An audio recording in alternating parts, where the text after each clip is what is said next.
Hi, good evening, everybody. In this video, let's take a look at Olivier Nadeau, the Sabres prospect, coming up.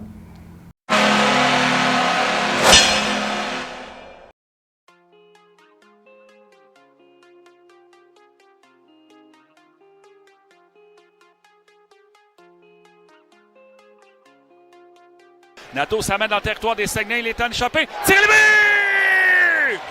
Quel jeu de Nadeau! You know, I'm a big competitor. When I come to the ice, I like to work hard. I'm a 200-foot player, and I like to go in front of the net. Son dégagement, voulant y aller là d'une... Oh, quelle manœuvre exceptionnelle pour le premier but du match de la part d'Olivier Nadeau. Nad's a prototypical power forward nowadays. Gets involved, wins his loose puck battles, wins his down low puck protection. He's fantastic. He's a heavy player, and that's going to bring him to the next level. He's a guy who will do any work it needs. If the teams feel he needs work on his game in certain areas, he'll definitely put the work in.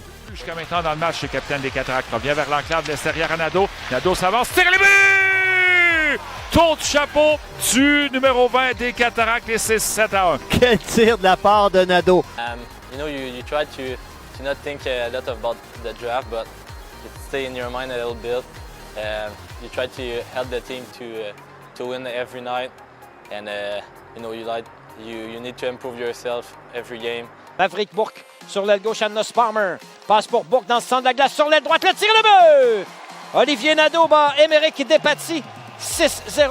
Well, I think he should be. I mean, I think he brings what teams are looking for as well. Is there flaws in his game? Sometimes there is, but I mean, I know that Nads will put the work in. Olivier will put the work in, and that's what you want—a player who will continue to progress. It's a dream for me since I'm young. I work hard every day to get to this goal, so can't be more happy than that. All right, guys, I threw that clip in just to give you a bit of a start to the video because I want to go a little in depth with him. I got a few other clips I want to show you also. First, let's take a look at his profile pic. Here we go. Okay, you can see there in his profile. Now, the first thing that stands out for me, he's just 19, right? He just turned 19. And he is 6'2", 198 pounds. He's still going to get bigger and stronger. And he's already 6'2", 198 pounds. You can see there, drafted in the 4th round, 97th overall. When we drafted him, he just came off a 34-game season with 13 goals, 32 assists for 45 points. And this year, in 40 games, he has 24 goals, 31 assists for 55 points so far.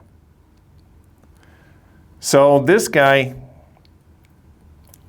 is a power forward that can score. Now, could we ever use that? Could we ever use that, right?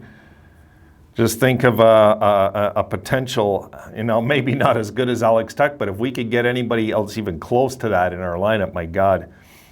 Okay, so I'm going to show you a few clips I want to go over. And here we go. Here's the first one. Now see there, he's on the left side, okay? Save, but look what he does. Takes his guy. What happens? They get possession again. Then get this.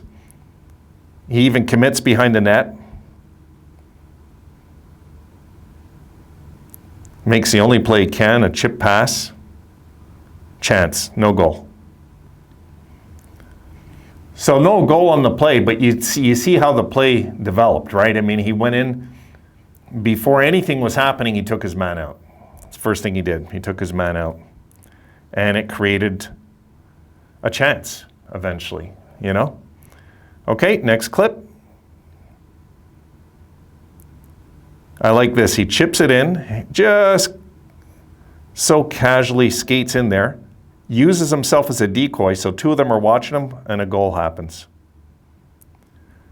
So that play, that's a decoy play. So he went in there, he chipped it in there, and they automatically know this guy can score, so they want to make sure he's taken out. Two guys committed. He's seen that two guys committed. He was in no rush to get back because he knew he opened up the ice by two guys being on him like that.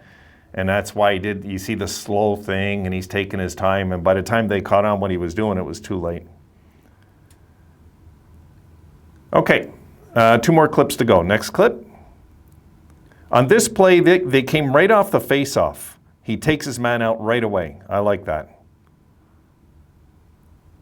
You can see him fighting to get in front there, right? Now he thinks it's going to clear the zone. He sees it's not going to. Keeps it deep. Forces his way in front of the net, which is where he likes to be, this guy. And there it is. Sometimes it's all it takes. Sometimes a hit creates a play like that, guys. Just a hit.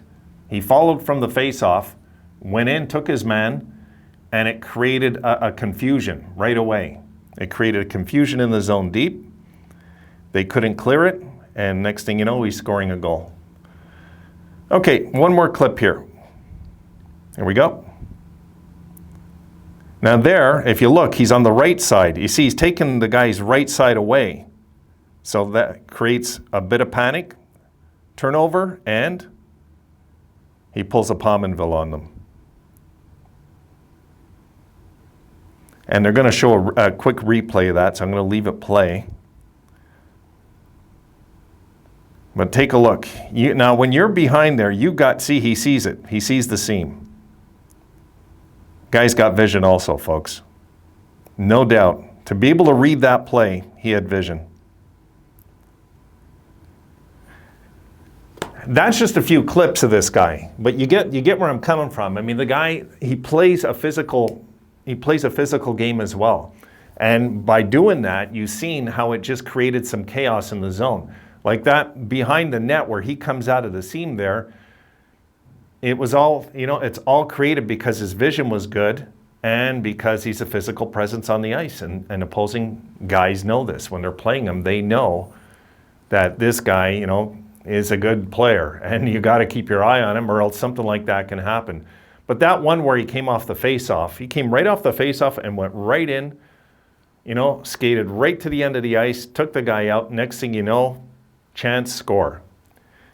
We need guys like this on the Sabres, guys. I'm just happy we got this in our prospect pool. I mean, we just never know how it's going to pan out. There's no way to know in the NHL what a player will become till they're there. There's no way to know. Sometimes, guys, you've seen it. You've seen the most promising prospects, and then you see other guys come in on other teams from the 4th round like this, and they become Hall of Famers. There's no way to know what he's going to become when he fills out and gets bigger and stronger. I mean, 6'2", 198, he's already big, and he just turned 19. This is really good.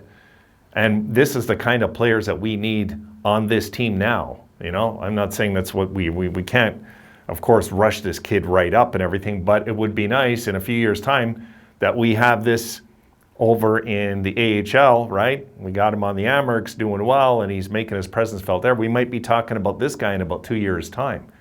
Because a guy like this, you get him in your lineup, and he becomes an NHL regular, even if he's a bottom 6 forward. You've got a steady piece that's there night after night after night that can score. And a guy that is going to be reliable 200 feet. He's not going to pull this soft act. This kid, we already know he's not going to. There's just no way he's going to be that type of player. It's not in him to be soft. So this is why guys like this, we need to have in our farm. We do. And especially if he could ever come up to the NHL level and maybe be a 20-goal guy one day in the NHL, with those attributes attached to him, my God, I mean, it just makes your third and even your fourth line just that much easier to cope with what you have on it, right? So, yeah, I mean, the only upside, he's a winger, not a centerman, but, that's not what the video is about. Video is about a guy that plays a 200-foot game. And I'm telling you, the Sabres desperately need that, guys. We desperately need players that play 200-foot game. This thing about just playing one way doesn't work. It might work for some NHL teams to have players like that. But when you take a look at some of the greatest players, you look at Bergeron in Boston. I mean, the guy's a Hall of Famer. Does he have Hall of Fame numbers? Not really, but he's a Hall of Famer. So was Guy Carbonneau. And Guy Carbonneau, when he was in the minors, one of them, sorry, not the minors, in the juniors, tore it up. But then he went on to have a Hall of Fame career as a defensive forward. So there's no way to know where this can land in our future. There's just no way to know. Hopefully he gets the proper coaching, the proper grooming, and we see this young man in our lineup in the not so distant future when we really need a guy like this. Let's keep that in mind. All right, folks, that's it for this one. I'll see you in the next one.